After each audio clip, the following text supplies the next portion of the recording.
இந்த மாதிரியான நிகழ்வுகளை எடுத்து போடும்போது இது பார்க்கறதோட மட்டும் விட்டுடாதீங்க. பாட்டு சப்ஸ்கிரைப் பண்ணுங்க. மெயினா அவங்களுக்கு மேலும் மேலும் ஊக்கத்தை கொடுங்க. இன்னும் தொடர்ந்து பல நிகழ்ச்சிகள் நடத்துறதுக்கு அவங்களுக்கு ஆர்வம் வரும். அதுக்கு உங்களுடைய எல்லாருடைய அன்பும் தேவை. நன்றி, வணக்கம். பலவாகும் பெரியவர் பதிலோ தெளிவாக்கும். இல்லற துறவியாய் காட்சி தரும். இல்லற துறவியாய் காட்சி தரும். சுவாமியை கண்டாலே ஞானம் வரும். சுவாமியை கண்டாலே ஞானம் வரும். தெய்வமே நாம் என அறிவோமே. நிலையான இன்பம் பெறுவோமே.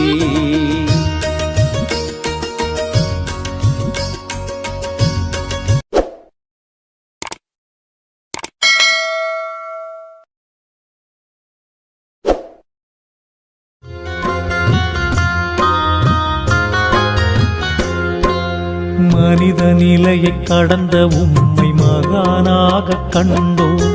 புனித நிலையை அடைந்த உந்தன் சந்நிதி பணிந்து நின்றோம்.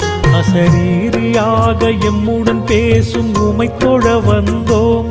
அசரீரியாக எம்முடன் பேசும் உமை தொழ வந்தோம். சொரூபம் மறைத்து அரூபமான ஜோதியாக கண்டோம். மனித நிலையை கடந்த சிவாலயங்கள்ல மூலவர் சிவன் ஒருத்தர் இருக்காரு. வந்து சுத்தி பார்க்கும்போது நிறைய சிவலிங்கம்லாம் இருக்கும். அவங்கெல்லாம் வந்து எப்படி அவங்க சித்தர்கள் மூலயமா ஒன்று வச்சிருக்காங்களா, இல்லை வந்து மனிதர்களாவே இந்த விக்கிரகத்தை வச்ச மாதிரி அந்த விக்கிரகம் வச்சிருப்பாங்களே? மூலஸ்தானம் ஒண்ணுதாம்மா கணக்கு. மீதி எல்லாம் வந்து சிற்பியினுடைய திறமை. இப்போ திருச்செந்தூர்ல போனீங்கன்னா லிங்கங்க வச்சிருக்கோம் லைனா. அந்த லிங்கத்தில் ஒரு லிங்கம் இருக்கும், பெரிய லிங்கம். அந்த ஒரு லிங்கத்துக்குள்ள 108 லிங்கங்குது ஒரே லிங்கத்துக்குள்ள. இது என்ன, சிற்பியினுடைய திறமையை காட்டுறான். அந்த காலத்தில் வந்து சிற்பிக்கு மன்னனே சேவை செய்கிறான். அந்த அளவுக்கு சிற்பிக்கு மரியாதைன்றது. அதனால் அந்த சிற்பிங்க அவங்களுடைய திறமைகளை காட்டி ஒவ்வொரு லிங்கத்தை ஒவ்வொரு வடிவில் பண்ணி வச்சாங்க. இங்கே ஒரு இதுக்கு போனேன் நான், வாலாஜாவாண்ட. அங்கே ஒரு தன்வந்திரி கோயில் ஒன்று கட்டுறாங்க. அதில் போனால் அதில் எல்லா சாமியார் சிலைங்களும் வைக்கிறாங்க. அதில் லிங்கங்களும் வச்சுக்கிறாங்க. லிங்கங்கள் வந்து ஏராளமான லிங்கங்கள் செய்து வச்சுக்கிறாங்க. டிசைனாக சின்னது பெருசு சின்ன அதுக்கு மேலே அப்படி. இதனால் என்ன கடவுளுக்கு என்ன ஆகுது? ஒன்றும் இல்லை. இந்த லிங்கத்தை செய்தது யார்? மனுஷன் இல்லையா? அப்போ கடவுளுக்கு என்னது? கடவுளை மனுஷன் படைக்க முடியுமா? படைக்க முடியாது. அப்போது கடவுளை வந்து காட்டுறதுக்காக மனுஷன் இந்த செயல்களை செய்து உலகத்துக்கு காட்டுறான். அதனால் அந்த லிங்கங்களை அவங்கவுங்க ஒவ்வொரு சிற்பியினுடைய திறமைக்கு ஏற்ற மாதிரி வடிக்கிறான். அதுக்கேற்ற சன்மானம் வாங்கின்னு போகிறான் மன்னங்கிட்ட அதுக்காக. ஆனால் மூலஸ்தானம் ஒன்று மட்டும்தான் கணக்கு, மீதியெல்லாம் பார்வைக்கு தான். இப்போ 100 லிங்கம் வச்சுருப்பான் ஒரு இடத்துல. போட்டுனா நிறைய லைட்டு டியூப் லைட்லாம் போட்டு வச்சுருப்போம். ஆனால் மூலஸ்தானத்தில் ஒரு லிங்கம் இருக்கும், அகல் விளக்கை தவிர வேறு ஏரியாது. ஏன் ஒரு ஃபோக்கஸ் போட்டா என்ன போடலாம் இல்லை? ஊரெல்லாம் லைட்டு போடுறான், விழா பண்ணுறான். ஆனால் மூலஸ்தானத்தில் மட்டும் ஒரு அகல் விளக்கு தாங்குது. ஏமா கருவறை ஏமா கருவறை இருட்டு இருந்து அந்த கருவறை தான்மா. அது ஏன் இருட்டாக்கணும்? நல்ல ஒரு ஃபோக்கஸ் போட்டால் வெளிச்சமாக இருக்கும். சாமி எல்லாரும் கும்பிடுவாங்கல்ல. திருப்பதிக்கு போகிறாங்க தெரியுமா? திருப்பதியில் ஒருத்தங்க கூட சாமி கும்பிட்றதே கிடையாது. பெருமாள் போட்டிருக்க கும்பிடவே முடியாது. மற்ற கோயிலில் கும்பிடலாம், திருப்பதியில் மட்டும் கும்பிட முடியாது. ஏன்னா அந்த கருவறை இருட்டாக இருக்கும். அதில் ஒரு படி வாசப்படி இருக்கும். அதை நீ தாண்டி கிண்டி போகிறதுக்குள்ள அவன் வலிச்சு ஜர்கண்டின்னு வெளியே விட்டுருவோம். திருப்பதியில் பெருமாளை யாராலையும் பார்க்க முடியாது. அதனால தான் போன இடத்துக்கு 10 வாட்டி போகிறது. ஏன்னா ஒரு வாட்டி பார்த்துட்டா திருப்பி போக மாட்டான். பார்க்காதால 10 வாட்டி போவான். ஸ்ரீரங்கத்தில் போனீங்கன்னா எல்லா ஐயரும் பாவம் அப்படியே செவத்தோர் உறங்கி நிற்பாங்க. பார்த்துக்கிறியா ஸ்ரீரங்கத்தில்? ஏன்னா ஜனமே இருக்காது. இங்கே அச்சு பெறல்றான். இது காரணம் என்னென்னா, ஸ்ரீரங்கத்தில் போனால் சாமி பக்கத்தில் நின்று பார்க்கலாம் நீ. ஆனால் திருப்பதி போனால் பார்க்க முடியாது, இருட்டில் இருக்கும்.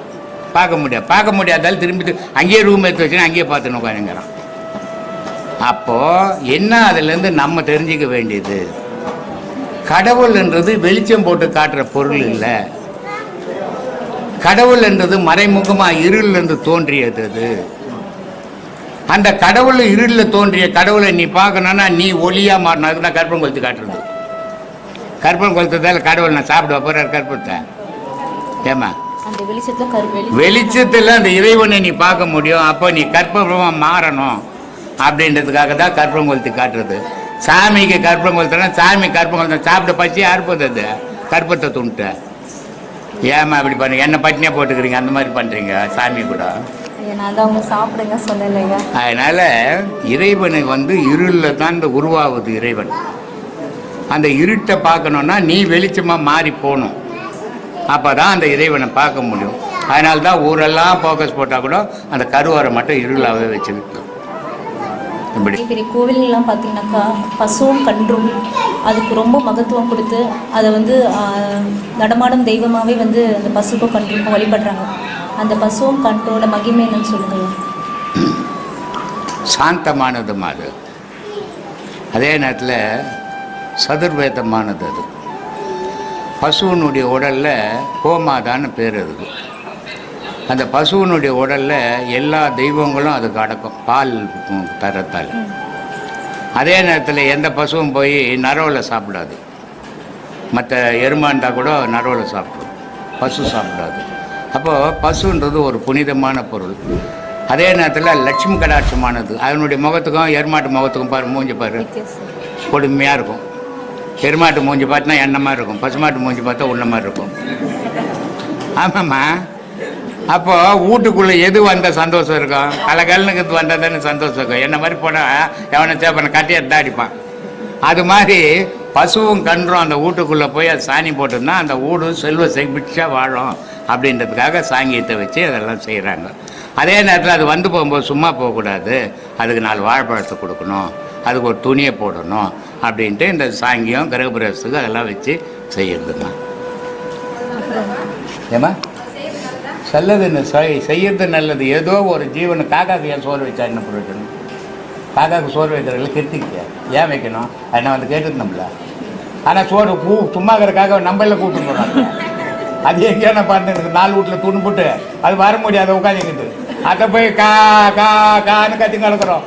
ஒரு தட்டில் சோறு எடுத்து வச்சுக்கணும். கேட்டுது நம்மள வைக்கிறோம். எதுக்காக வைக்கிறோம்? மனுஷன் சாப்பிடும்போது அடுத்த வாயில்லா பிரியாணிக்கு ஒரு பொடி ஏதோ ஒன்று கொடுக்கணும், கொடுத்துட்டு இவன் சாப்பிடணும். அதான் இவனுக்கு புண்ணியம். அதனால தான் மார்வாடியெல்லாம் சவுகார்பேட்டை பக்கம்லாம் போனால் ஒவ்வொருத்தர் அவுத்திக்கிற செம்மையாக வாங்கி வச்சுருப்பான். சப்பாத்தி செம்மையாக சுட்டு வச்சுருப்பான். மாட்டுக்கு காலையில் கொடுத்துட்டு அவன் கடையை திறக்க போவான். அதனால தான் நல்லா இருக்கிறான். நம்ம மாட்டுக்கு போடுறத தூணு போடுறோம் நம்ம. அதனால நம்ம நல்லா இருக்கிறதே இல்லை. என்ன பண்ணுறது? ஆமாம்மா, நான் சொல்கிறதுக்கு தப்பாக நினச்சிக்காதீங்க. மாட்டுக்கு துணி போடுறான் கிரகப்பிரவேச, மாடு கட்டிக்குது, அதை பிடிங்க மனுஷன் கட்டிக்கிறான். அந்த மாட்டை எடுத்து மட்டும் 2000 வாங்கி இவன் ஜோப்பில் போட்டு தண்ணி அடிக்கிறான். அப்போது மாட்டை வச்சு இவன் பொழைக்கிறான். அவன் மார்வாடி என்ன பண்ணுறான்? மாட்டுக்கு கொடுத்தா ஒரு உயிர் எனக்கு கொடுத்தா புண்ணியண்டான்னு கொடுக்குறான். அதனால் அவன் சோகோன்னு நல்லாக்கிறான். நம்ம இப்படியே பண்ணி கேட்டு போயின்னு என்ன பண்ணுறது? நம்ம புத்தி எப்படியே போச்சு. ஏமா அருணகிரிநாதர் எழுதிய திருப்புகள்லேருந்து ஐயோ பொல்லாத ஆள் மாந்தாள். அந்த ஆளுக்கு அதை நம்மளுக்கு என்னத்துக்குமா மோசமான வந்தாள் சொல்லு. இன்னைக்கு நீ ஒரு முடிவோடு வந்த பொழுது ஆண்டவா மணி என்னாச்சு? 4ஆவதா? அப்போ இது முடிச்சிடலாம். லாஸ்ட் ஃபைனல் சொல்லுமா. சினத்தவர் முடிக்கும், பகைத்தவர் குடிக்கும், செகுத்தவர் உயிர்க்கும் சினமாக, சிரிப்பவர் தமக்கும் பழிப்பவர் தமர்க்கும், திருப்புகள் நெருப்பென்று அறிவோம் யாம். இல்ல சினத்தவர் யார், பகைத்தவர் யார்? அருணகிரிநாதர் யார் சினத்தவரா இருக்கிறாங்க, பகைத்தவரா இருக்காங்க? சினம்னா என்ன? கோபம். கோபம். பகைத்தவர்னா என்ன? விரோதி, கண்டிச்சவர், கண்டிப்பு இல்லையா? அப்போது பகையானவன் என்னை கண்டிக்கிறவன், என்னை திட்டம் பண்ணுறவன், என்னை அடக்கணும்னு நினைக்கிறேன். சைலன்ஸ். அப்போது மற்றவன் என்னை அடக்கணும், என்னை இது பண்ணணும், நான் அடிமைப்படுத்தணும்னு நினைக்கும் போது அவன் பகைத்தவன். ஆனால் அவன் பகைத்ததால் எனக்கு சினம் வருது, கோபம் வருது, இல்லையா? அதனால தான் சொல்கிறார். அவர் என்ன சொல்கிறாரு? சிரிப்பவர் தமர்க்கும் பழிப்பவர் தமர்க்கும், சிரிப்பவர் தமக்கும் பழிப்பவர் தமர்க்கும், திருப்புகழ் நெருப்பென்று அறிவோம் யாம். அப்போது இந்த திருப்புகழ் எப்படிப்பட்டதுன்னா, இப்படிப்பட்டவனுக்கெல்லாம் அது ஒரு நெருப்பாக மாறிடும், அந்த கொளுத்திட கொண்டுடும் உன்னை அப்படின்வார்.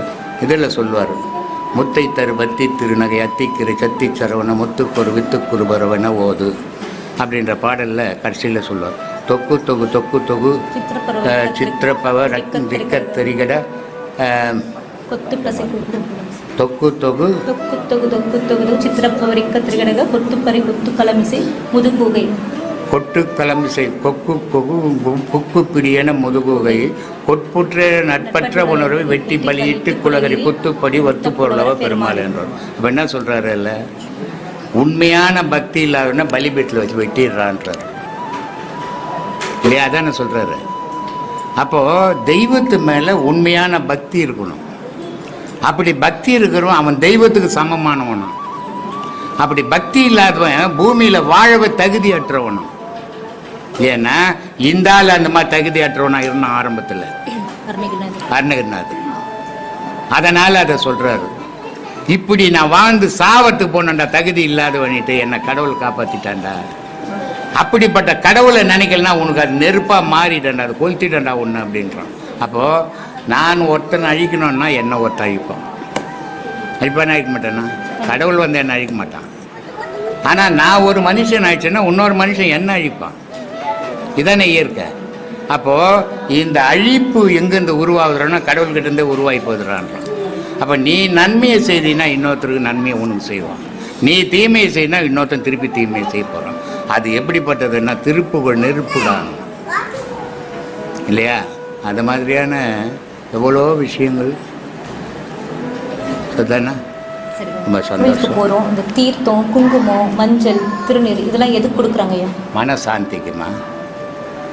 இதெல்லாம் கொடுக்கலாம் நீ கோயிலுக்கே போக மாட்டேன். இப்போ நான் கூட இங்கே சாப்பாடு டீ காப்பி எல்லாம் கொடுக்குறேன். இதெல்லாம் போடலாம். அடுத்த மாதம் பார்த்தீங்கன்னா இங்கே நான் வண்டி தான் உட்காந்துக்கணும். ஒரு ஆள் கூட இருக்காதுங்க. இங்கே போனால் இதெல்லாம் கிடைக்கும். ஏமா நீ ஒரு ஆள் கட்டின்னு ஒரு 1000 பேருக்கா கட்டின்னு வர போகிற என்ன? அதனால் இந்த மன நிறைவுக்காக தான் ஒரு மனுஷன் கோவிலுக்கு வந்து போனால் அவன் ஒரு சந்தோஷமாக போகணும். அதுக்காக இதெல்லாம் கொடுக்குறான். தீர்த்தம் கொடுக்குறான். தீர்த்தம் கொடுக்குறது முன்னெல்லாம் காலையில் டைமில் பெருமா கோயிலில் ஈஸ்வரன் கோயிலெல்லாம் நெய் பொங்கல் கொடுப்பாங்க. இந்த அவ்வளோ ஒன்று கொடுப்பாங்க ஒரு தொன்னையில் போட்டு.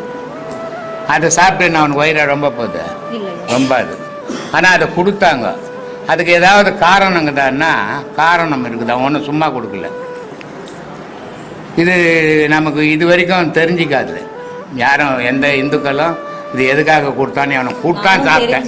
சின்ன வயசுலாம் வெள்ளிக்கிழமை சுண்டல் கொடுப்பாங்க. அதாம்மா யாரும் தெரிஞ்சிக்கல. கூட்டாங்க சாப்பிட்டு வந்துட்டான் அவ்வளோதான் தெரிஞ்சுக்கினாங்க இல்லையா? அப்போல்லாம் வந்து கோவில் இப்போ இங்கே போலிவாக்கம் ஊர் இருக்குது, கோயில் இங்கே இருக்குது. இவ்வளோ தூரம் அவன் வரும்போது கதி பயிற்சி பண்ணின்னு வருவான். கதி பயிற்சி பண்ணின்னு வரும்போது இந்த நெஞ்செல்லாம் காஞ்சிடும். காஞ்சிச்சுன்னா தண்ணி குடிச்சா கூட அடிச்சுக்கும். இப்போ நம்ம ஆசிரமத்துலேயே நல்லா பாடம் பண்ணுவோம், உடனே சாப்பிட முடியாது, சாப்பிட்டா அடிச்சுக்கும். தண்ணி குடிச்சிட்டு தான் சாப்பிடணும். தண்ணி குடிக்கலாம் நெஞ்சில் அடிச்சுக்கும். அப்போது அந்த இடம் அந்த சூட்டில் காஞ்சி போயிடும். அவன் கதி பண்ணின்னு வந்ததால் அது காஞ்சி போயிடும், அது இறங்காது. அப்போ அது இறங்கினா என்ன பண்ணணும்? நெய் பொங்கல் கொடுக்கணும். அதுக்காக நெய் பொங்கல் கொடுத்தான். இந்த நெய் பொங்கல் சாப்பிட்ட உடனே தீர்த்தம் குடிட்டான்னா, இந்த தீர்த்தம் குடித்த உடனே அந்த காஞ்சி இடம்லாம் ஈரமாயிடுச்சு. வீட்டுக்கு போனால் அவன் சாப்பிட்லாம். அதே நேரத்தில் ஐயருங்கெல்லாம் மத்தியானத்தில் நெய் ஊற்றின்னு சாப்பிடுவாங்க. நெய் ஊற்றின்னு உடம்பு பெருக்கணும்னு நெய் ஊற்றின்னு சாப்பிட்றதில்ல. அவன் மந்திரம் சொல்லி சொல்லி நெஞ்சு காஞ்சி போயிடும். அந்த சாப்பாடு இறங்காதுன்றதுக்காக அவன் நெய் ஊற்றின்னு சாப்பிட்டான். ஐயர் கொழுத்து போய் நெய் ஊற்றின்னு சாப்பிட்றான். நான் கொழுத்து போகிறதுக்கு இல்லை, அவன் நெஞ்சில் சாப்பாடு இறங்கிறதுக்காக சாப்பிட்டான். இதெல்லாம் நம்ம ஒன்றும் தெரியாது. ஆனால் எல்லாமே தெரிஞ்ச மாதிரி வாழ்ந்துன்னுக்குறோம் நம்ம. எவ்வளோ பெரிய மாடேன்னு பாரு. ஊசியும் வாராது கடைவழிக்கு. இப்போ ஊசி விற்கிது, கடையில் போனால் விளக்கு வச்சுட்டா எல்லா பொருளும் கொடுப்பான், ஊசி மட்டும் கொடுக்க மாட்டான் இல்லையா? ஆனால் அந்த விளக்கு வைக்கிறதுக்கு முன்னே அந்த ஊசியை வாங்கிடணும். ஆனால் அது சின்னது தான் காது. அந்த காது அறுந்து போச்சுன்னா திருப்பி விற்கிறதுக்கு போகுமா? ஒரு சைக்கிள் ரிப்பேர் ஆகி போச்சுன்னா ரிப்பேர் பண்ணி திருப்பி இன்னொருத்தருக்கு விற்று போடலாம். ஊசிக்கு காது இருந்தால் போகுமா? மனுஷனுக்கு உயிர் போனால் திருப்பி போவானா? கொலாவ முடியுமா? அதனால் காது அறுந்த ஊசி மாதிரி மனுஷனுடைய காற்று. இது அறுந்து போச்சுன்னா நயா பச்சா கூட உதவ மாட்டேடா நீ அப்படின்னு பட்டினத்தாருக்கு புள்ளக்காரர் சொல்கிறான். இந்த வைரம் வைடூரியம் இந்த தங்கம் இந்த செல்வாக்கு இது எதுவுமே வராது நைனா. இது விற்கிறதுக்கு போகாது. இப்போ நான் வைரம் விற்கிறேன், நான் வைடூரியம் விற்கிறேன், நான் தங்கம் விற்கிறேன் நின்னுக்கிறேன். ஆனால் இது காது இருந்ததுன்னா உனக்கு நீ எதையுமே விற்க முடியாது, எதுவுமே தேராது.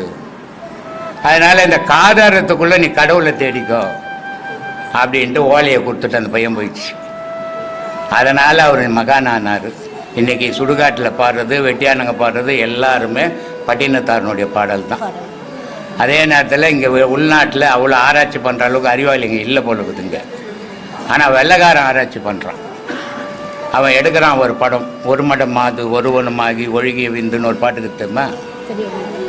தெரியாதா? இன்னும் பட்டினத்தார் பாட்டு இருக்குதுன்னா அது ஒரு பாட்டு இருக்குது. அந்த பாட்டை ஒரு கரு, ஒரு ஆணும் பெண்ணும் சேரும்போது அந்த விழுற விந்து பனித்துளி இருக்குது, அதில் ஒரு பாதி தானே அது. அந்த பாதி விழுந்து கண்ணு, முதல்ல மனுஷனுக்கு கண்ணு வரலாம், அப்புறம் கை கால் வரலாம், இப்படியே உருண்டு திரண்டு அது உலகத்தில் வந்து விளையாடுற அப்படின்னு ஒரு பாடல் ஒரு. அந்த பாடலை தமிழ்நாட்டில் எடுக்கல, இந்தியாவில் எடுக்கல, ஆங்கிலேயம் எடுத்துருக்குறோம். அதை ஒரு ஆணும் பெண்ணும் சேர்ற மாதிரியும், அந்த விந்து போய் விழுற மாதிரியும், அது ஒரு கரு விட்டு வெளியே வந்து பிறக்கிற மாதிரி அது வளர்ந்து ஆடி பாடி கட்சியில் சுடுகாடு போகும்போது ஒரு குடி சாம்பல் எடுத்து போய் பிள்ளைங்க கடலில் கதைக்கிறாங்க வெள்ளைக்காரனை. அதை மாதிரி அவ்வளோ அழகாக அவன் செட் பண்ணி எடுத்துருக்குறான். இங்கே எடுக்கிறதுக்கு ஆள் கிடையாது. ஏன்னா இவங்களுக்கு மகான்கள்னா பிடிக்காது. அந்த மாதிரியான உலகம் இன்றைக்கி வெளிநாடுகள்லாம் இன்றைக்கி நிறைய அந்த மதத்தை விட்டு இந்து மதத்துக்கு தாவிக்கின்னுக்குறாங்க ஏராளமான பேர். அந்த அளவுக்கு அவங்களுக்கு இருக்கிற நாட்டம் இங்கே இருக்கிறவங்களுக்கு இல்லை. ஆனால் இதில் இல்லாத அற்புதம் வேறு எதுலேயுமே இல்லை. 5 பெற்றால் அரசனும் ஆண்டியாவான். இப்போ 5 பெண்கள் பெற்றா அரசன் ஆண்டியாவான் சொல்றது அது இப்போ நடைமுறையில் இருக்குது. ஆனால் அந்த 5ன்றது என்னதையா? 5 பஞ்சபூதங்கள். 5 பஞ்சபூதங்கள் யார் ஓட்டுறான், அவன் தனக்குள்ளே இணைக்கிறானோ, ஒன்று சேர்க்குறானோ, அவன் பிச்சை தான் எடுப்பான். ஏன்னா 5 பஞ்சபூதங்கள் அவனுக்குள்ளே ஒன்று சேர்ந்து போச்சுன்னா மனம் கிடையாது, வாழ்க்கை கிடையாது, சேர்க்கணுன்ற எண்ணம் கிடையாது, அடுத்தவனை ஏமாற்றணுன்ற புத்தி கிடையாது. இதையெல்லாம் போயிடுச்சுன்னா அவன் என்ன ஆவான்? ஆண்டியாக போயிடுவான். அதனால் 5 சேர்ந்தால் அரசனும் ஆண்டின்னா. ஆனால் நம்ம ஆளுங்க என்ன பண்ணிட்டாங்க, 5 பொம்பளை பசங்க பார்த்தா ஒரு அவ்வளோதான், ஒரு கதை முடிஞ்சுது, ஒரு பிச்சை எடுத்துக்கிட்டு தான் இருக்கணும்னு நம்ம ஆளுங்க போட்டாங்க. எல்லாமே நம்ம ஏர்மாராக தானே யோசிப்போம், அது மாதிரி போட்டு இந்த 5 பஞ்சபூதங்களில் 2 அசையா பொருளாக நிற்குது. 3 பொருள் தான் இயங்குது உலகத்தில். இந்த 3 பொருள் ஒன்று எப்போ சேருதோ அப்போ 16 கலைகள் உண்டாகும். அந்த 16 கலைகள் என்னன்னா அது தெய்வக்கலை. அந்த தெய்வக்கலை இருக்கும்போது அங்கே மரணம் கிடையாது, ஏமா பிடிக்க முடியாது. அதுதான் பக்த மார்க்கண்டையன். அந்த 16 கலை இருக்கும்போது சிவத்தோடு மனிதன் வாழ்வான். அவன் சிவத்தோடு வாழும்போது மார்க்கண்டையும் யமன் போய் கயிறை போட்டால் சிவமும் சேர்ந்து மாட்டிக்கிச்சு. அதனால் சிவபெருமானுக்கோ வந்து யமனையே 8 வச்சு தண்டனை கொடுத்து அமைச்சிடுறாரு. அந்த மாதிரியான கலை அது. சூரிய கலை 12 மனுஷனுக்கு ஓடுறது, அக்னி கலை 8, சந்திரகலை 16. இந்த 16 கலையில் நிற்கும்போது கழுத்து கீழே மூச்சு கிடையாது, அது வாசியாக மாறிடும். அந்த 16 கலையில் மனுஷன் வாழும்போது மரணம் கிடையாது, அது 16 செல்வங்கள். அது அந்த 16ல் நிற்கும்போது நீ மனிதனும் கிடையாது, கடவுளோட வாழற. இங்கே மனித இயக்கமே கிடையாது. இந்த செல்வம் எல்லாருக்கும் கிடைக்காது. இந்த 16 செல்வம் சேரணும். இந்த 16ல் நீ வாழணும். இந்த 16ல் நீ வாழணும்னா என்ன பண்ணணும் அப்படின்னா, இடுப்பில் இருக்கிற அகாரம்ன்ற நெருப்பை ஏற்றணும், வயிற்றில் இருக்கிற மகாரம்ன்ற காத்தோடு சேர்க்கணும். ரெண்டையும் சேர்க்கணும். எத்தனையாச்சு? எத்தனைமாச்சு? 32. வயிற்றில் இடுப்பில் இருக்கிற நெருப்பை எத்தனை போய் காத்தோடு சேர்க்கணும். சேர்ந்தா எத்தனையாச்சு? 2 இந்த 2ஐயும் எத்தனை போய் சத்தத்தோடு சேர்க்கணும் உச்சியில். அப்போ எத்தனையாச்சு? இந்த 3 சேர்ந்தால் தான் 16 கலை. இதான் அக்னி கலை, இதான் சந்திரகலை. இந்த 16 செல்வங்களை பெற்று நீ உலகத்தில் நிரந்தரமாக வாழணுன்றதுக்கு தான் மகான்கள் ஆசீர்வாதம் பண்ணாங்க. 16 பெற்று பெருவாழ் வாழணும். 16னா இங்கே 16 புள்ளியை பெற்றுக்கிறது இல்லை. இங்கே ஜனாதிபதி கூட 16 செல்வம் கிடையாது. உலகத்தில் எவனுக்கும் 16 செல்வம் கிடையாது. அமெரிக்கா ஜனாதிபதி கூட கிடையாது 16 செல்வம். எவனுக்காவது இருக்குமா? இருக்கவே முடியாது. ஆடு மேய்ப்பாரா? ஆடு ஒரு செல்வம், மாடு ஒரு செல்வம், கோழி ஒரு செல்வம், குழந்தைங்க ஒரு செல்வம், நீர்நிலைகள் ஒரு செல்வம், இப்படி 16 செல்வங்கள் இருக்கணும். ஆடு மேய்ச்சின்னு பாரு ஜனாதிபதி போய். அதனால் உலகத்தில் எவனுக்குமே அந்த 16 கிடையாது. 16 மகானுக்கு மட்டும்தான். அந்த 16 பெற்று நீ பெருவாழ்வு, அதுதான் பெரிய வாழ்வுடாது. இன்பம், சிற்றின்பம், பேரின்பம். அப்போ அந்த 16 கலை பெறும்போது சிற்றின்பத்திலேருந்து நீ பேரின்பத்தை அடையிற. இந்த பேரின்பத்தை அடையணுன்னா இங்கே சிற்றின்பம் ஆணும் பெண்ணும் சேர்றது ஒரு சிற்றின்பம். ஆனால் ஒரு உடலுக்குள்ள, பெண்ணினுடைய உடலுக்குள்ள ஆணும் இருக்கிறான் பெண்ணும் இருக்கிறா, அவள் ரெண்டும் சேர்ந்தா அது பேரின்பம். புரியுதா? இதை தான் சொன்னார். இருட்டறை மூலையில் இருந்த கண்ணி குருட்டுக்கிழவன் கூடல் குறித்து குருட்டினை நீக்கி மருட்டி அவளை மனம் புரிந்தாளேன்னார். இருட்டறையில் மூலையில் இருந்தாலும் கன்னி பொண்ணு, அதை முன்பக்கம் வந்தால் மாயை விடமாட்டேன் நான் சேரத்து கணவனோட. கணவனுக்கு காத்து இருந்து வயசாகி போய் தாத்தாவாயிட்டாராம். அப்போ இந்த அம்மா வயசு பொண்ணு போய் அவர்கிட்ட நின்று நடனம் ஆடின உடனே அவருக்கு கண் பார்வை வந்துச்சான், இளமை வந்துதான். 2 பேரும் கல்யாணம் பண்ணிக்கினாலாம். இந்த 2 பேரும் கல்யாணம் பண்ணிக்கிறதுக்கு காரணமாக இருந்த இந்த மகனை விடுவாங்களா ரோட்டில்? அப்போ மகனை தனக்குள்ளே சேர்ப்பாங்க. அதாண்ட முக்தி மோட்சம்னு. இவ்வளோ கதை இருக்குது.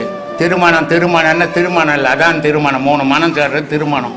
இந்த 3க்கு தான் ஒரு தாலி கவுத்தில் 3 முடிச்சு போய் 32 முடிச்சு போட்டால் என்ன வேணாம். அந்த கவர் நீட்டாக இருந்தது, நீட்டாக போட்டுக்கினே கிளம்ப தாமுகவர் மாதிரி.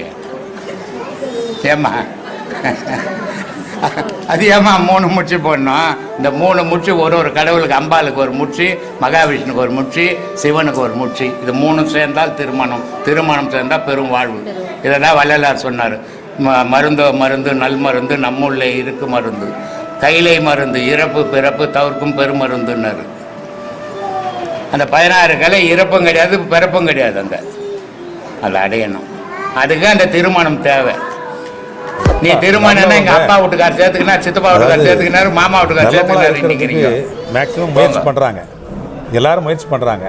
எல்லாரும் முயற்சி பண்ண மாட்டாங்க, பண்ணுறாங்க. எல்லாருமே முயற்சி பண்ணுறாங்க. நான் முதல்ல சொன்ன மாதிரி யாருமே கெட்டவங்களா பிறக்கிறது இல்லைங்க. கெட்டவங்களா இருக்கிறதுக்கோ மனம் வந்த உடனே அவன் நல்லவனாகவும் கெட்டவனாகவும் தானாகவே மாறிடுவான். ஆனால் மனம் இல்லாத போது நல்லவனாக மட்டும் பிறந்தான் அவன். கெட்டவனாக ஆகிறதில்ல, நல்லவனாகவும் இல்லை. அது ஒரு குழந்தை. அதுக்கு தான் சொன்னான், குழந்தை என் தெய்வமும் ஒன்று தான். ஏன்னா அதுங்கிட்டும் வேற்றுமை இல்லை, அதுங்கிட்டும் வேற்றுமை இல்லை தான்.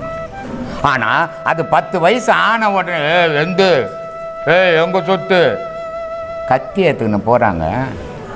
சொந்த அப்பனை வெட்டுறதுக்கு, சொந்த தகப்பனை ஆட்டோலேருந்து தள்ளி கொள்கிறாங்க புள்ள. அப்போ அவன் பிறக்கும்போது என் புள்ள கெட்டவனை பிறக்கணும் பெத்தான் இல்லை, அது பிறந்த உடனே கெட்டவனா இருந்ததா? வளர வளர மனம் வளர வளர விருட்சம் மாதிரி ஆகிப்போச்சு, ஆசைகள் பெருகி போச்சு. ரொம்ப அழகாக சொல்லுவார் அருணகிரி. இந்த ஆசைன்றது ஒன்று ஆசை இல்லை, அது ஒரு நோய்தான்றார். பேராசை எனும் பிணியில் பிடிபட்டு ஓரா வினையேன் உள்ளத்தை 24 மணி நேரம் இந்த ஆசையில் சாவரடா நீ. இது ஒரு நோய்டா உனக்குன்றார். வலைப்பட்ட கை மாதோடு மக்கள் என்று தலைப்பட்டு அழிய தகுமோ? நீ மனுஷன் ஆச்சாடா, இப்படி அழியலாமா நீ அப்படின்றார். செம்மன் மகளை திருடும் திருடன் பொம்மன் முருகன் பிறவான் இரவான் என்றார். சும்மா இரு சொல்லுன்றால் அம்மா பொருள் ஒன்றும் அறிந்தில்லை. எப்பவும் நீ அமைதியாக இருந்தா. ஆண்டவன் பிறந்ததும் இல்லை செத்ததும் இல்லைடா. ஆண்டவனை நினச்சிக்கணும் வாழ்வாய். கெடுவாய் மனநே கதிகேல் கரவது இடுவாய் வடிவேல் இறைதால் நினைவாய். என்ன கெட்டு போச்சுடா உன் மனசு. நீ நல்லவனாக இருக்குன்னா இறைவனுடைய பாதத்தை பிடிடா அப்படின்னு. அதனால் மனிதன் பிறக்கும்போது நல்லவனாகவும் பிறக்கல, கெட்டவனாகவும் பிறகு அது ஒரு குழந்தையாக பிறந்தது. அது வளர வளர அந்த இடம் சேர சேர அது யார் யார் கூட சேர்ந்தோ அதுக்கேற்ற மாதிரி குணங்கள். தாய் தகப்பம் பீடி பிடிக்க மாட்டான். அவசியம் படல பார்த்தீங்கன்னா மொத்த பசங்களும் பீடி பிடிக்கும். ஏன்? அது வளர்ந்த இடம் அப்படி. இந்த மாதிரி ஸ்மோக் பண்ணுறவங்களாம் கெட்டவங்களா? ஸ்மோக் பண்ணுறவங்க கெட்டவங்க கிடையாது. ஆனால் குழந்தையில ஸ்மோக் பண்ணுறது கெட்டது.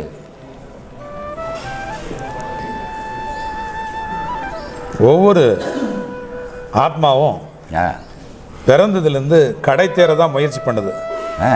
கடை தேர, அதாவது வீடு பேருங்கிற அந்த நிலைக்கு. எந்த ஆத்மா அப்படி பண்ணதுன்னு தெரியல எனக்கு. நீங்கள் சொல்லி தான் இப்போ கேள்விப்படுறேன் நான்.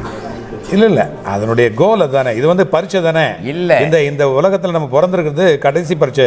புல்லாகி பூடாகி மரமாகி என்னமோ ஆகி மனுஷனா ஆகிருக்கிறோம். சரி, இதுதான் நம்ம கடைசி தேர்வு. கடைசி இது எப்படி கடைசி ஆகும்? இது மறுபடியும் முதல்ல திருப்பி 1ஆம் கிளாஸுக்கு போயிடுவேன். நீ திருப்பி 1ஆம் கிளாஸ்ல இருந்து 2ஆம் கிளாஸ் போகக்கூடாதுன்னு தான் முயற்சி பண்ணது இல்லை. போகக்கூடாதுன்னு முயற்சி யார் எத்தனை பேர் பண்றான்? எத்தனை பேர் பண்ணா? அது உண்மைதான், பண்றதில்ல யாரும். பின்ன பண்ணாத எப்படி கடை பிறவின்னு சொல்ற?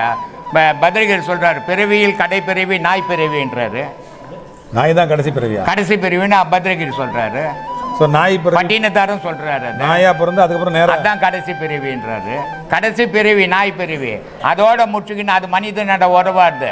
அதோட முடிச்சு திருப்பி புல்லாக்கி பூண்டாக்கின்னு போயிடுறா அப்படி. ஆனா கடவுள் அடைஞ்சா அது போகாதுரா அப்படின்றாரு.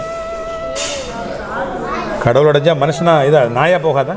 நான் எதுவுமே ஆகாத, பிறவியே கிடையாது. பிறவி இருந்தால் தானே நீ எதுவாவது ஒன்று ஆகணும். இப்போ இப்போ நான் செத்துட்டேன், எனக்கு கடவுளை பற்றி தெரியாது. நான் கடவுளை பற்றி போகணுன்னு ஆசைப்படவும் இல்லை. உலகத்தில் நான் சொத்து சுகத்தோடு வாழணும்னு ஆசை எனக்கு. நான் செத்து போயிட்டேன்.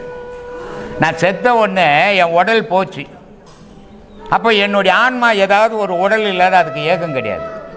அப்போ என்ன பண்ணுறேன், எதிர ஒரு நாய் காத்துங்குது. அந்த நாயினுடைய கர்ப்பத்தில் போய் போடுறேன், குட்டியாக வந்து வெளியே விடுறேன். அது நம்ம கண்ணு எதிர வாழற இத்தனை ஜீவராசியும் உயிர் தான். அது ஒரு ஜீவன் தான். ஆனால் நம்மளும் ஒரு ஜீவன் தான். ஏன் நமக்கு மட்டும் மனசுன்னு வச்சான் அப்படின்னு பார்த்தா, நமக்கு மட்டும்தான் இந்த ஊருப்பட்ட ஆசை. எல்லா ஜீவனுக்கும் அந்த நேரம் ஒரு பிடி சோறு கிடைச்சா போதும்னுவோம். நம்ம அடுத்த வருஷத்துக்கு சோறு வேணும்னு எடுத்து வச்சுக்குவோம். எல்லா ஜீவனும் எங்கன்னா மழையோ காற்றோ எங்கேயோ ஒண்டிக்க ஒரு இடம் கிடைச்சா போதும், நமக்கு பெரிய பங்களா வேணும்னு நினைப்போம். இந்த மனசுங்கிறதால தான் மனுஷன்னு பேர். நமக்கு எறும்பு கூட உணவு அது மழை காலத்தில் எடுத்து வச்சுக்கோ, மனுஷன் எடுத்து வச்சு. ஆனால் வேற எதுவும் எடுத்து வச்சுக்க மாட்டுது. வேற 84 ஜீவராசியும் எடுத்து வைக்காது. 84 கோடி ஜீவராசிகளும் எடுத்து வைக்காது. சேமிப்புங்கிறது நல்ல விஷயம் தானே. சேமிப்பு யாருக்கு நல்ல விஷயம்? ஜீவனுக்கு நல்ல விஷயம், ஆன்மாவுக்கு நல்ல விஷயமா? இந்த மாதிரி பேசும்போது தான் இந்த சேமிப்பு நல்ல விஷயம். அடுத்த வாட்டிக்கு எடுத்து வச்சுங்க. நம்ம தான் ஜனங்க என்ன பண்ணிச்சு, அட கடவுளாது கடவுளாது பணத்தை எடுத்து வைடா, அடுத்த வாரத்துக்கு உதவும். சிறு சேமிப்பு துறைன்னு கவர்மெண்ட் எல்லாமே போட்டுங்க. கவர்மெண்ட் போடாது எதுவுமே கிடையாதுங்க. கவர்மெண்ட் எல்லாமே போடுது. சிறு சேமிப்பு தானே போடுது, பெருஞ்சேமிப்பு மோசம் பண்ணிட்டுலாம் போகுது. அதனால அது இல்லை. ஆன்மீகம்ன்றது அது இல்லை. சிறு சேமிப்பா பெருஞ்சேமிப்பா இல்லை. மனுஷன் நீ எதை நோக்கி பயணம் பண்ணுற, அதான் மனிதனுடைய வாழ்வு. மற்ற ஜீவராசிகளுக்கு அது தெரியாது. இந்த அற்புதம் தான் மனுஷங்கிட்ட இருக்கிற அதிசயம். இந்த மனசுன்னு ஒன்று இருக்குது இல்லைங்களா? ஆமாம். அது எப்படி வளர்ச்சி அடையுது, எங்கேருந்து உருவாகுது? உடல் வளரும் போது அது கூடவே அதுவும் வளருது. எந்த வயசில் வளரும்? அது ஒவ்வொரு பிறந்ததுலேருந்தே வளர ஆரம்பிக்குது. நீ எப்போ ஆகாரம் ஒன்று சாப்பிட ஆரம்பிச்சியோ அப்போதுலேருந்தே வளருது. 4 நாள் நீ ஆகாரம் இல்லைன்னா மூச்சு சரியாக வராது. 10 நாள் நல்லா சாப்பிட்டீங்கன்னா புஷ்ஷுன்னு பாம்பு விடுற மாதிரி வரும். இந்த மூச்சு எங்கேருந்து உருவாகுதுன்னா ஆகாரத்துலேருந்து உருவாகுது. அதுக்கு தான் நான் சொல்லியிருக்கேன். ஏய்,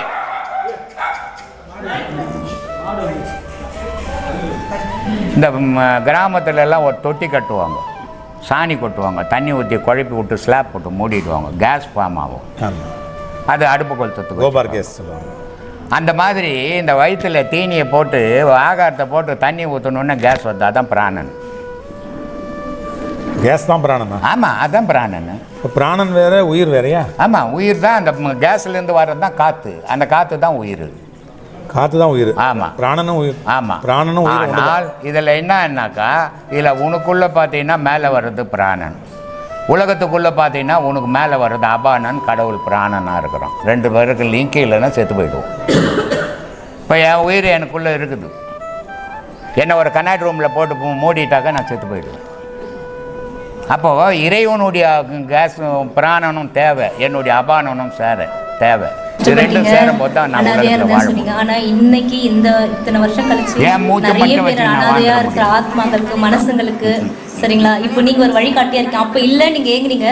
இப்போ நாங்கெல்லாம் பாக்கியசாலிங்கய்யா, உங்களை மாதிரி இருக்கிறவங்க நம்ம கண் கூட பார்க்குறோம். அதுதான் நான் பல முறை வருத்தப்பட்டது உண்டு, கண்ணீர் விட்டது கூட உண்டு. ஏன்னா இந்த ஆன்மீகம் ஆராய்ச்சின்றது நான் மற்றவங்க மாதிரிலாம் பண்ணலை. நான் வந்து இவங்களாண்ட போய் கேட்டுக்கினேன், அவங்களாண்ட போய் கேட்டுக்கினேன், இத்தை படிச்சுக்கணும் அத்தை படிச்சுக்கின்னு கேட்கல. நானாக சுயமாக ஆராய்ஞ்சேன் அதை, எது உண்மை எது பொய், என் துன்பத்துக்கு காரணம் கடவுளா நானேவா, இல்லை என் துன்பத்துக்கு காரணம் என் தாய் தகப்பனா, இல்லை நானேவா.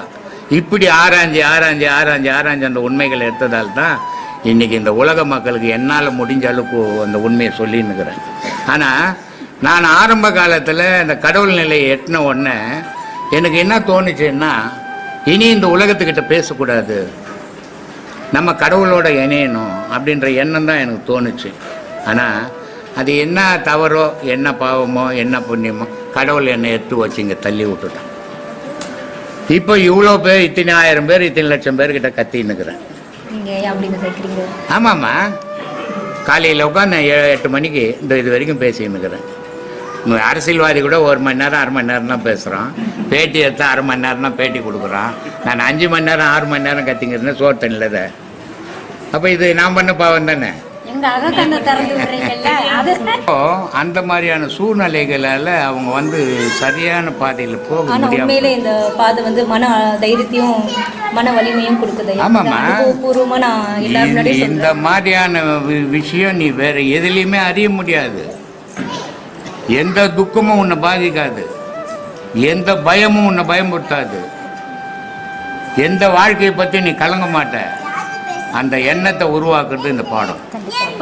அதனால தான் இதை மறுபடியும் நான் படிச்சு வயசுன்னு சொல்றீங்க இல்லையா, அந்த ஏஜ் தாண்டினதுக்கு அப்புறம் அது செய்யணும். எந்த ஏஜா இருந்தாலும் செய்யணுமா, நீ சாவர வரைக்கும் செய்யணும்.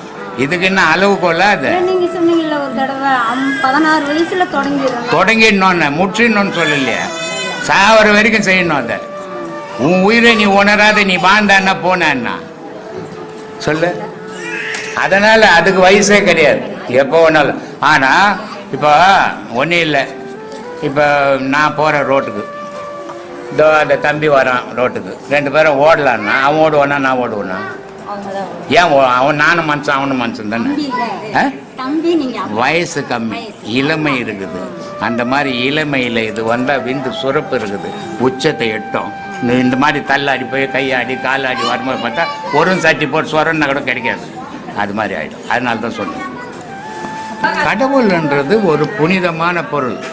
இப்போ எல்லோரும் எங்கப்பா போய் வர, கல்யாணத்துக்கு போய் வருங்க, எங்கப்பா போய் வர, திருமணத்துக்கு போய் வருங்க. அது என்னது திருமணம்?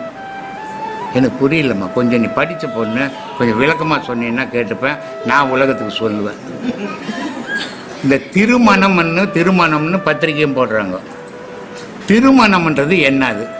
திருமணம் செய்தது திருமணம் சொல்லிட்டு அந்த காலத்துலலாம் சொன்னாங்க. திருமணம்னா யார் மனம்? ஒரு ஆணோட மனசும் ஒரு பெண்ணோட மனசும், அதே மாதிரி 2 குடும்பத்தாரோட மனசும் ஒத்துமையா. 2 குடும்பத்தார் மனசுனா மொத்தம் 6 பேர் ஆயிடுறாங்க. 6 பேர் ஆயிடுறாங்க. ஆனா இருமணம் சேருது திருமணம் அப்படின்றாங்க. இருமணம் சேர்ந்தா 2 மனம் தானே ஆச்சு, 3 மனம் எங்கிருந்து வந்தது?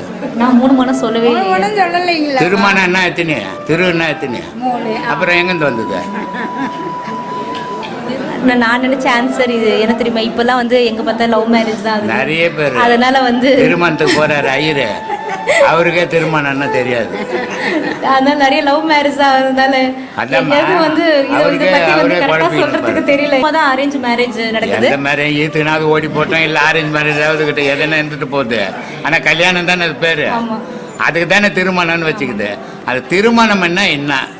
திருனா கடவுளுக்கு உயர்ந்த ஸ்தானத்தை. அவரு கல்யாணமா இவங்களுக்கு கல்யாணமா?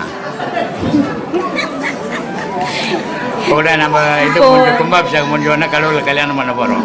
கடவுளுக்கு போய் நம்ம கல்யாணம் பண்ண முடியுமா? ஆனா பண்றோம் ஊரே ஏமாத்தத்துக்கு. ஆனா பண்ண போறோமே. இதெல்லாம் கடவுளுக்கு போய் கல்யாணம் பண்ண முடியுமா மனுஷனால? மனுஷனுக்கே கல்யாணம் பண்ணிக்க முடியாத காலத்துல கடவுளுக்கு போய் கல்யாணம் பண்ண முடியுமா? இதனுடைய உண்மையான பொருள் தெரிஞ்சுக்காமே இப்படியே காலம் போயிடுச்சு. ஆமா, எல்லா பத்திரிகைகள் அப்படிதான் போடுறாங்க. நாங்க எல்லாம் அதுதான் தெரிஞ்சுக்கிட்டோம். எல்லா கல்யாண பத்திரிகைகளும் திருமணம் போடுறாங்க. அதனால நாங்களும் வந்து தொட்டு அந்த திருமணம். அதுதான் நான் எல்லாரையும் கேட்டு, சரி இது என்ன திருமணம் 2 மனம்னு போட்டுருக்கலாமே, திருமணம்னு போடுறாங்க 3 மனம்ன்றாங்க. 3 மனம்ன்றது யாரு? அப்பா அது அம்மா சேர்த்தா கூட 6 மனமா போகுதுன்னு யோசித்தேன். பக்கத்துல ஐயர் இருக்காரு. ஐயரும் இருக்காரு. அவரு கதையை விடு, அவரு துட்டுக்கு வந்துக்கிறாரு. அவர் தானே, இவங்க தானே சேர்த்து வைக்கிறவங்க. அதனால இதனுடைய பொருள் புரியாமல் பேசுகிற விஷயம். உலகத்தில் பூமி அசையாத இருக்குது, ஆகாயம் அசையாமல் இருக்குது. ஆனால் முப்பொருள் அசையுது, உலகத்துக்குள்ளே இயங்குது. அது என்னன்னா இயங்குது? நீர், நெருப்பு, காற்று. இது மூணும் இயங்குது இங்கே உலகத்தில். இப்போ இந்த முப்பொருள் ஒன்றா, அதனால தான் கல்யாணத்துக்கு போனால் 16 பெற்று பெருவாழ் வாழுன்னு வாசித்தான். ஏன் இதை வாழ்த்துறான்? 16 குழந்தைய பார்த்தா போலீஸ் ஸ்டேஷனில் தான் இருக்கணும். இப்போ இல்லை போலீஸ் ஸ்டேஷன் இல்லையா, தெருவில் தான் எடுக்கணும். இல்லைம்மா, இப்போ லாக்அப்பில் போட்டுருவாங்க. முன்னெல்லாம் இப்போ எத்தனை பார்த்தாலும் பிரச்சனையே கிடையாது. இப்போ 1 பேத்துக்கணும், இல்லை மிஞ்சி போனால் 2 பேத்துக்கணும், செத்து போகுது இன்னொன்னுட்டு. ஆனால் 16லாம் பேத்து எடுத்துன்னு போனோன்னு வச்சு ஊரில் அவ்வளோதான், நம்ம உள்ளே தான் போயிடணும். ஆடுகிற ஆட்டமும் ஓடுகிற கூட்டமும் ஒரு நாள் ஓயும் போதும் கூடுகிற கூட்டமும் தான் சொல்லும் நீ யார் என்பது. இந்த பாட்டுக்கு அர்த்தம் என்னன்னு சொல்லுங்க. இப்போ ஒரு பொண்ணுக்கு ஒரு கல்யாணம் பண்ணுறேன், எல்லாருக்கும் பத்திரிக்கை வைக்கிறேன், எல்லா ஜனமும் வந்தது, எல்லா ஜனமும் வாழ்த்துச்சு. வந்த மாதிரி அவங்க ஃபங்க்ஷன் முடிச்சுட்டு போயிட்டாங்க. அதே மாதிரி ஒரு நாளைக்கு சாகரம், எல்லா ஜனமும் வருது, எல்லாரும் மாலை போடுறான், எல்லாரும் வாழ்த்துறான். இப்படி இருந்தால் இப்படி சொன்னாருங்க, அப்படி சொன்னாருங்க, இப்படி பேசினாருங்க, இப்படி செய்தாருங்க அப்படின்லாம் சொல்கிறான். ஆனால் அதை போனால் சுடுகாட்டுக்கு போனோடனே எல்லாம் வீட்டுக்கு போயிடுறான். ஆனால் அப்புறம் யார் வர்றது? அதுக்கப்புறம் யாருமா வர்றது? ஆனால் அதை தானே நான் இதை தான் பட்டினத்தார் சொன்னார். அதில் அப்புறம் வர்றது என்னடான்னா மனுஷனுடைய பாவ புண்ணியண்டா. இல்லை, தான் சொல்லும் நீ யார் என்பது. அதுதான். அப்போ தான் நான் என்ன பண்ணேன்னு தெரியும், ஆட்டோயம் பண்ணேன்னு தெரியும், என்ன வருது என் கூடன்னு தெரியும். அப்போது வீடு வரைக்கும் பொண்டாட்டி வந்துடுவா இல்லையா, வீதி வரைக்கும் பொண்டாட்டி வருவா, காடு வரைக்கும் புள்ள வருவான், கடைசி வரைக்கும் என்ன வரும்? பாவ புண்ணியம் வரும். ஒன்றும் வராதில்லை, ஒன்றும் வராதுன்னு பிறக்க போகிறதே இல்லை, பாவ புண்ணியம் வரும். இதை தான் அவர் கண்ணதாசன் ரொம்ப அழகான ஒரு விஷயத்தை விளக்கம் கொடுத்தாரு. ரொம்ப அருமையான விளக்கம், ரொம்ப பெரிய அறிவாளி அந்த கண்ணதாசன். எத்தனையோ கவிஞருங்க இருந்தாங்க, இருந்தாலும் அவருடைய சிறப்பு தனி. அவர் சொல்கிறாரு, பாட்டு பாடின டிஎம்எஸ் கேட்குறாரு, பட்டினத்தார் பாடலில் வீடு வரை உறவு, வீதி வரை மனைவி, காடு வரை பிள்ளை, கடைசி வரை யாரோன்னு எழுதிக்கிறியப்பா. ஆனால் பட்டினத்தார் வீடு வரை உறவு, வீதி வரை மனைவி, காடு வரை பிள்ளை, கடைசி வரை வருவது பாவ புண்ணியமே நிற்கிறாரு.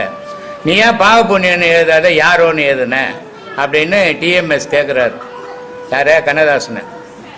அதுக்கு டிஎம்எஸ் அருமையான ஒரு விளக்கம் கொடுத்தார். அது கண்ணதாசன். இங்கே பல பேர் இந்த தாமரை செல்வி அவங்க நிறைய படித்தவங்களாம் இங்கே பேட்டி எடுக்கும்போதெல்லாம், சாமி உங்களை சித்தர்ன்னு சொல்லலாமா, மகான்னு சொல்லலாமா, இல்லை ரிஷின்னு சொல்லலாமா அப்படின்லாம் கேள்வி கேட்டிருந்தாங்க. அப்போ நான் அவங்களுக்கெல்லாம் சொன்ன பதில், அன்றைக்கி சொன்ன பதிலும் இன்றைக்கி சொன்ன பதிலும் ஒரே பதில் தான். நான் மகானும் இல்லை, நான் சித்தரும் இல்லை, நான் ரிஷியும் இல்லை, நான் மனுஷன். ஆனால் இந்த மனுஷன் எப்படி பேசுகிறேன் இதுன்னா அனுபவத்தில் பேசுகிறேன். ஏன்னா எல்லாரும் ஆன்மீகத்தை நான் ரொம்ப நாளாக தேடுறேங்க, 10 வருஷமாக கடவுளை தேடுறேங்க, நான் 5 வருஷமாக தேடுறேன்னு இங்கே சொல்கிறாங்க எல்லோரும். 6 வயசில் ஏற்பட்ட வலி எனக்கு. சோறு கிடையாது, போட துணி கிடையாது, தங்க இடம் கிடையாது, அடுத்தவங்க வீட்டில் அவங்க போட்டால் தான் சாப்பிட முடியும். அப்படிப்பட்ட நிலையில் இருக்கும்போது தோணுத்தான் இந்த ஆன்மீகம். கடவுள் இருக்குதா இல்லையா? இருந்தால் அவங்க வீட்டு பசங்களெல்லாம் நல்லா ஸ்கூலுக்கு போகுது, நான் மட்டும் மாடு மேய்க்க போகணும். அவங்களுக்கெல்லாம் அப்பா அம்மா இருக்குது, எனக்கு இல்லை. இந்த கேள்விகள் தான் இன்றைக்கி இங்கே எடுத்துன்னு வந்து விட்டுடு. அப்போது இந்த மகானு சித்தர் நிறைய பேர் இன்றைக்கி அவங்கவுங்களே ஒரு யாரும் சொல்லலைன்னா கூட அவங்களே போட்டுக்கிறாங்க பட்டத்தை. ஆனால் அதுக்கு ஏற்ற தகுதி நமக்கு இருக்குதான்னு பார்க்கணும், பார்க்காம போட்டுக்கூடாது. அப்போது சித்தருக்கு ஏற்ற தகுதி எனக்கு இல்லை, மகானுக்கு ஏற்ற தகுதி எனக்கு இல்லை, ரிஷிக்கு ஏற்ற தகுதி எனக்கு இல்லை. அதனால் நான் சொல்கிறேன், நான் மனுஷன், அனுபவத்தை பேசுகிறேன் அப்படின்னு சொல்கிறேன். அதே மாதிரி கண்ணதாசன் ஒரு விளக்கம் கொடுக்குறாரு. வீடு வரை உறவு, வீதி வரை மனைவி, காடு வரை பிள்ளை, கடைசி வரை யாரோ அப்படின்றத கடைசி வரை பாவ புண்ணியமே அப்படின்னு பட்டினத்தார் எழுதினார். ஏன்னா அவருக்கு அந்த தகுதி இருக்குது. ஆனால் எனக்கு அந்த தகுதி இல்லை, அதனால் நான் யாரோன்னு எழுதுனேன் அப்படின்னாரு. அப்போது ஒரு விஷயத்தை நம்மளை புகழ்ந்துக்கணும்னு சொன்னால் நமக்கு அந்த தகுதி இருக்கணும். அந்த தகுதி இல்லாத நானே பெரிய மகானு, நானே பெரிய சித்தர், நானே உலகம் அப்படின்னு சொல்லின்னு இருந்தா அது உலகத்தையும் ஏமாற்றி உன்னையும் ஏமாற்றிக்கிற மாதிரி இல்லை அது. அதனால் அந்த மாதிரி வேலை இருக்கக்கூடாதுன்னு சொல்கிறாருமா பட்டினத்தார். ஒரு கேடு இல்லை, தன்னை அறிந்து தன்னை கெடுகின்றான், தன்னை அறிந்தவனுக்கு அது தான் அறியால் அறிந்த பின் தன்னை அர்ச்சிக்க தான் இருந்தானேன்னு என்னை தானே தன்னை அர்ச்சிக்கணும். அதான் கடவுள் வழிபாடு. ஊரெல்லாம் போய் சுற்றி நான் அர்ச்சனை பண்ணுறது கடவுள் வழிபாடு இல்லை. அதனால தான் திருமூலர் சொல்கிறாரு, உனக்கு கடவுள் யாரா உலகத்துலனா குரு தாண்டா கடவுள், கடவுளுடைய உருவத்தில் தாண்டா குரு வந்துக்கிறான். எந்த குருவை நீ கடவுளாக ஏற்றுக்கிறியோ அந்த உன் மனசு தாண்டா கடவுளை காட்டிட்டோம். கடவுளே குருவா நீங்கள் தான் சாமி வாழ்க்கையில். அதுதான் அதை திருமூலர் 200 பாடலில் சொல்கிறார். ஆமாம் சாமி. அது மாதிரி அந்த நம்பிக்கை குரு காட்டினார் போகணும். ஆமாம் சாமி. ஒரு அம்மா ராமகிருஷ்ண பரமஹம்சர் ரொம்ப அழகாக சொல்லுவார். ஒரு சாமியாருக்கு டெய்லி பால் எடுத்துன்னு போகணும். ஒரு ஊர்லேருந்து இடையில ஆறு, அந்த ஆற்றை கடந்து போய் பால் கொடுக்கணும். அப்போ டெய்லி இந்தம்மா போய் பால் கொடுக்குறாங்க. சாமியார் உட்காந்துங்கிறாரு, ஆற்றுல தண்ணி போகுது. இந்தம்மா ஆற்றுல இறங்கி போய் பால் கொடுத்தாங்க. அவர் சாமியார் கேட்குறாரு, எப்படிம்மா வந்தேன்னா? ஆற்றுல வந்தேங்க, தண்ணி போகுது, நான் மேலேயே வந்துட்டேன் அப்படின்றாங்க. அது எப்படி மேலேயே வந்திருக்க முடியும்? அந்த ஆற்றுல போனால் முழுவிடுமே அப்படின்னு சொல்லிட்டு சாமியார் வந்தார். சரி நானும் வரேன் பார்க்கலான்ட்டு வந்துட்டு அந்த அம்மா திரும்பி வரும்போது தண்ணி மேலேயே நடந்து வந்தாங்க. சாமியார் காலை வச்சார், உள்ள போட்டார். சாமியார் செத்து போட்டார். தண்ணி மேலே நடக்கலான்னு சொன்ன சாமியார் செத்து போயிட்டாரு. தண்ணி மேலே நடக்கலான்னு கேட்ட பொம்பளை நடந்து போயிடுச்சு தண்ணி மேலே. காரணம் என்ன? மன நம்பிக்கை. குரு சொன்னார், அது உண்மையா இருக்குன்ற நம்பிக்கை. அவருக்கு இதுல பொய்யாச்சு நினைக்கும் போது சேர்ந்துட்டார். இந்த நம்பிக்கை தான் மனுஷனை வாழ வச்சிருக்கும். நம்பிக்கை சாமி. இன்னும் ஒரு சிறு சந்தேகம் சாமி, இந்த ஒரு கையில குடும்பத்தை படி, ஒரு கையில ஆன்மீகத்தை படி அப்படின்னு சொன்னீங்க. என் மனைவி என்கிட்ட கேட்டா, எனக்கே கூட யோசிக்கல, நீங்க ஒரு கை தானே வச்சிருக்கிறீங்க, இரு கையால நீங்க எப்படி குடும்பத்தையும் கடவுளையும் எப்படி பிடிக்க போறீங்க அப்படின்னு. ஒரு கை இருக்குதுன்னு உங்களுக்கு எது சொல்லிச்சு? மனம் சொல்லி. மனம் தானே சொல்லி. அந்த மனம் 2 கை இருக்குதுன்னு நினைச்சீங்கன்னா, இப்போ ஒரு கையில் ஒரு 1000 ரூபாய் எடுக்க முடியும், இன்னொரு கையில் ஒரு 1000 ரூபாய் எடுக்க முடியும். ஆனால் ஒரு கை இல்லாதவன் என்ன பண்ணுவான்? 2 கையிலே 2000 எடுப்பான் இல்லையா? அது அவனுடைய மன வலிமை தான். கடவுளை எது கும்பிடணும்? கடவுள் இல்லைன்றவனும் உயிரோட வாழ்ந்துன்னுக்குறான், கடவுள் இருக்குதுன்றவனும் செத்து போகிறான் குறிப்பிட்ட காலம் வந்த உடனே, இல்லை? ஆமாம் சாமி. இது மனுஷனுடைய இயல்பு. ஆனால் கடவுளை பற்றி தெரியாத மிருகங்கள் வாழ்ந்துக்கினே இருக்குது உலகத்தில். அது எத்த கும்பிட்டு எந்த கடவுள் போய் காப்பாற்று? இதெல்லாம் சிந்திச்சு பார்க்கணும். சும்மா நம்ம ஏதோ போனோம் கடவுள் வழியில் போனோங்கன்றது இல்லை. 400 வருஷம் வாழுது ஆமை. ஆமாம். அது எந்த கடவுளை கும்பிட்டுட்டு வாழ்ந்துன்னுக்குது? அப்போ கடவுள்ன்றது எதுன்றது முதல்ல நீங்க புரிஞ்சுக்கணும். இது புரியாததான் கோயில் கோயிலாக சுற்றி போட்டு நான் ஊர்பட்ட கடவுளை கும்பிட்டேங்க அப்படின்றது டூரிஸ்ட் மாதிரி சுற்றிட்டு. அதேதான் சாமி, அதேதான். மனிதனுக்கு கடவுள்ன்றது உலகத்தில் உள்ள ஜீவராசிக்கு ஆகாரம் தான் கடவுள். ஆகாரம்னு ஒன்று இல்லைன்னா எந்த கடவுளும் யாரையும் காப்பாற்ற முடியாது. ஒரு புல்லு வளர்னா கூட தண்ணி வேணும். புல்லுக்கு ஆகாரம் தண்ணி தான் இல்லையா? காட்டில் வாழற மிருகத்துங்களுக்கு இன்னொரு மிருகத்தை அடிச்சு சாப்பிடணும். அது நான் கடவுளை கொடுப்பாருன்னு உட்காந்துக்குமா? அதே மாதிரி மனுஷன் சாப்பிடாம 2 பேரை 2 ரூம்ல போட்டு பூட்டிட்டு கடவுள் காப்பாற்ற வாருங்கன்னுட்டு ஒருத்தனை சோறு போட்ட சும்மா குறை இறந்துருவோம். இல்லை நான் கடவுளே கிடையாதுங்க, சாப்பாடு தாங்க கடவுள்னு ஒருத்தனை கொடு, 10 நாள் இப்போ தொந்தின்னா கடவுள் இருக்குதுன்னு செத்து போயிருப்பான். உண்மை சாமி, உண்மை சாமி. தன்னை அப்போ உயிரினத்தை இந்த குழந்தை ஒரு தாய் தப்பனுக்கு ஒரு குழந்தை பிறக்குது, கடவுள் தெரியுமா அதுக்கு? நான் பேசுறது என்னமா நாத்திக மாறி இருக்கும். நாத்திக இல்லை, சிந்திச்சு பாருங்கன்றேன். ஒரு குழந்தை பிறக்குது ஒரு தாய் தப்பனுக்கு, அந்த குழந்தைக்கு 5 வயசு வரையும் கடவுளே தெரியல, ஆனா வாழுது. எப்படி வாழுது? பிறந்த உடனே தாய்ப்பால் கேட்குது, அதுக்கப்புறமா ஒரு பிஸ்கட் கேட்குது, அதுக்கப்புறம் ஒரு இட்லி கேட்குது, அதுக்கப்புறம் ஒரு சாதம் கேட்குது. இதையெல்லாம் கொடுத்தாதான் அது வளரும். கடவுள் வந்து காப்பாற்றுவார்னு போட்டு வச்சு என்ன காப்பாற்ற மாட்டார். அப்போ கடவுள்ன்றதே உனக்கு ஆகாரத்தில் தான் இருக்கிறான் கடவுள். உங்க அறிவுரை தான் வலிமை சாமி. எனக்கு அதை நினைச்சு அந்த ஆகாரத்திலிருந்து தான் அந்த உலகத்தையே இயக்கி நிற்கிறான். இதை உணராத ஏமாத்தி நிற்கிறான். ஆமா சாமி. தன்னை உன் துன்பத்துக்கு காரணம் நீயே கர்ம வினையை நீயே விதித்தது அப்படின்னு சொல்லும் போது எனக்கு நெத்தியில ஆணி அடிச்சது போல் பொற்று என்று அப்படியே சுதாரித்து கொண்டு என்னது இப்படி இருக்குது, இதனால வரலையும் அப்பா மேல பழிய போட்டோம், அம்மா மேல பழிய போட்டோம், ஊர் மேல பழிய போட்டோம், அண்ணன் தம்பி மேல பழிய போட்டோம், இப்ப காரணம் நீயே தான் உன் துன்பத்திற்கு கர்மவினையே காரணம் அப்படின்னு சொல்லும் போது என் மனம் துடிச்சு அந்த நேரத்துல. அப்பனை என்றால் நான் யார் என்று என்னை தேட எனக்கு அதுக்கு உங்களுடைய ஆசீர்வாதம் தேவை, உங்களுடைய பாதை தேவை என்று நான் உங்களை நாடி 2 உபதேசம் வாங்கி செய்து கொண்டிருக்கிறேன். வாங்கி இருக்கிற உபதேசத்தை சரியான முறையில் செய்தீங்கன்னா மனிதன் ஒவ்வொரு பாவம் பண்ணாத மனிதனே உலகத்தில் பிறக்கவே இல்லை. ஏன்னா பாவம் பண்ணாதவனுக்கு பிறப்பு இல்லை. ஏதோ ஒரு விதத்தில் எப்படியோ அறிஞ்சு பாவம் பண்ணியிருப்பான், அறியாமல் பாவம் பண்ணியிருப்பான், அவனுக்கு தான் பிறப்புங்க. அந்த பாவம்ன்றனே இல்லாதவனுக்கு இங்கே பிறப்பே கிடையாது. அப்போ நம்ம பிறந்து இருக்கிறோம், ஏதோ பாவம் பண்ணியிருக்கிறோம். அந்த பாவத்தினுடைய விளைவை எதில் அழிக்க முடியும்? வழி எது அதை அழிக்கிறதுக்கு? எனக்கு பிறப்பு வேணாம், நான் பிறந்து என்ன சாதிச்சேன் இந்த உலகத்தில், அதனால் எனக்கு பிறப்பு வேணாம் அப்படின்ற நினைவை உண்டாக்கிக்கணும். அப்போ இது ரெண்டில் இந்த எதில் இந்த பாவத்தை அழிக்க முடியும்? எது வழி? எந்த உலகத்தில் நம்ம பாவம்னு சம்பாதிச்சோமோ, எந்த உலகத்தில் நம்ம பாவத்தை பண்ணமோ அந்த உலகத்திலேயே புண்ணியத்தை பண்ணி தீர்த்துடணும். அத்தை அப்படின்னா 2 வழி தான். ஒன்று தர்மம், இன்னொன்று யோகம். இந்த 2 வழியில் மட்டும்தான் மனிதனுடைய பாவத்தை அழிக்க முடியும், வேற எந்த விதத்தாலையும் அழிக்க முடியாது. அதுக்காக தான் இந்த பாடமே கொடுக்குறோம். ஏன்னா ஒரு வெள்ளம் வந்ததுன்னா, ஒரு பொருள் இருந்ததுன்னா அடிச்சுன்னு போய் இன்னொரு இடத்துல விட்டுட்டு போயிடும். ஒரு காற்று வந்ததுன்னா அதை அடிச்சுன்னு போய் இன்னொரு இடத்துல விட்டுட்டு போயிடும். ஆனால் நெருப்பு வந்ததுன்னா என்ன பண்ணும்? இருக்கிறத எதையுமே இல்லாதாக்கிட்டு போயிடும். அந்த நெருப்பை கொளுத்துற பாடத்தை தான் உங்களுக்கு கொடுத்துன்னுக்கிறேன் நான். அந்த நெருப்பை கொளுத்துனீங்கன்னா நீங்க செய்த பாவ புண்ணியங்கள் அதில் அழிஞ்சிடும். அந்த பாடத்துல எனக்கு உண்மையை உணர்ந்த. ஆமா, அதுல எனக்கு ஆரவாரம் இருந்தது. அப்போ அந்த மாதிரியான நிலைக்கு அதை போயிடும். இப்போ எல்லாரும் என்ன கேட்குறீங்க, நான் ஏன் பிறந்தேன், கடவுள் இருக்கிறாரா இல்லையான்னு. இப்போ நான் கூட அத்தை தான் கேட்டுக்கினே இருக்கிறேன்.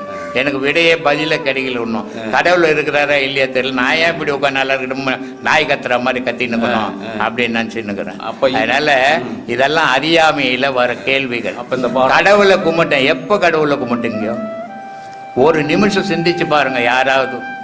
யாராவது கடவுளை கும்பிட்டேன் கடவுளை கும்பிட்டேன் கடவுளை கும்பிட்டேன்னு 1000 பேர் பேசுறீங்க, கையெடுத்து. ஆனா யாராவது கடவுளை கும்பிட்டது உண்டா? கடவுள் எப்படிங்கிறான்னு தெரிஞ்சது உண்டா? இல்ல. தெரியாம எப்படி கும்பிட்டீங்க? சிலைகளை தானே கும்பிட்டீங்க. அது பேசுச்சா உங்களாண்ட? இல்ல. அது தேவை. அது எப்ப வரைக்கும் தேவை? இளமை பருவத்துல கடவுள்னா நம்மளை விட ஒரு உயர்ந்த பொருள், நம்மளை காப்பாத்துது அப்படின்னு அறிவுரை சொல்றதுக்கு அதுங்களுக்கு தேவை. இப்போ ஒரு 1ஆம் கிளாஸ் ஸ்கூல் படிக்கிறான் ஒரு பையன், அவனுக்கு கடல்ல கப்பல் போகுதுன்னு காட்டணும். எப்படி காட்டுவான்? எப்படி சொல்லுவான்? படம் வரைக்கும். ஒரு அட்டையில கடல்ல வரைஞ்சிட்டு அதுல ஒரு கப்பலை வந்து பாரு இப்படி போதணும்.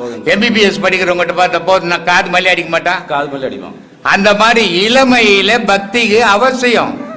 பக்தி இல்லாத ஞானம் கிடையாது. இருந்ததுனால விரக்தி அதிகமாயிடுச்சு. ஆனால் அந்த பக்தியை முறையோட இது இல்லையே இது இல்லையே இது இல்லையே பெரியவங்க ஏதோ வச்சிருக்கிறாங்களே அப்படின்னு தேடி தேடி வந்து முடிக்கிறது தான் யோகம்.